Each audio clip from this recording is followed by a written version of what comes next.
Sandy a toujours été fascinée par les histoires du mystérieux magicien qui vivait dans un grand palais à la périphérie de la ville. Elle avait entendu des histoires sur ses incroyables pouvoirs et les objets merveilleux qui remplissaient ses couloirs, mais elle n'aurait jamais pensé pouvoir les voir par elle-même. C'était jusqu'au jour où elle tomba par hasard sur une entrée cachée du palais alors qu'elle explorait les bois. Sans hésitation, Sandy franchit le portail et se retrouva dans un monde au-delà de ses rêves les plus fous.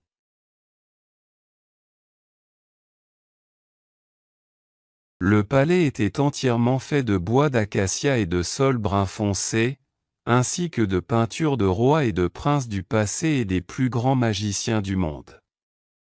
D'étranges créatures voltiguaient, leurs ailes scintillantes alors qu'elles s'élançaient entre les piliers qui soutenaient le plafond.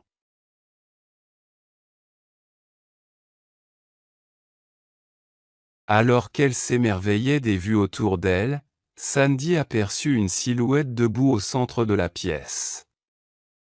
C'était le magicien lui-même, grand et imposant, avec des yeux qui semblaient voir à travers elle. Il portait une longue robe fluide qui flottait derrière lui comme un nuage, et il tenait dans une main un bâton qui brillait d'une lumière surnaturelle. « Bienvenue, jeune homme, dit-il d'une voix grave et grondante. Je t'ai attendu. » Sandy ressentit un frisson lorsque le magicien commença à parler, ses mots tissant un sort d'émerveillement et d'enchantement autour d'elle.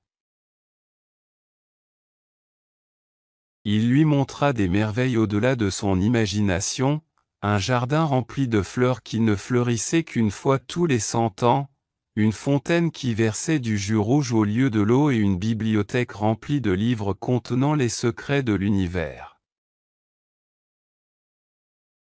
Sandy a monté les escaliers ronds et a vu la lune et a pu la toucher. Alors la lune sourit et dit « Bienvenue au palais du magicien Rodolfo. » Au fur et à mesure que la nuit avançait, Sandy se retrouva à perdre la notion du temps et de l'espace, perdue dans la magie du palais. Mais finalement, le magicien la ramena à l'entrée, les yeux pétillants. « Souviens-toi, mon enfant, murmura-t-il, la magie de cet endroit n'est pas seulement quelque chose que tu vois, mais quelque chose que tu ressens.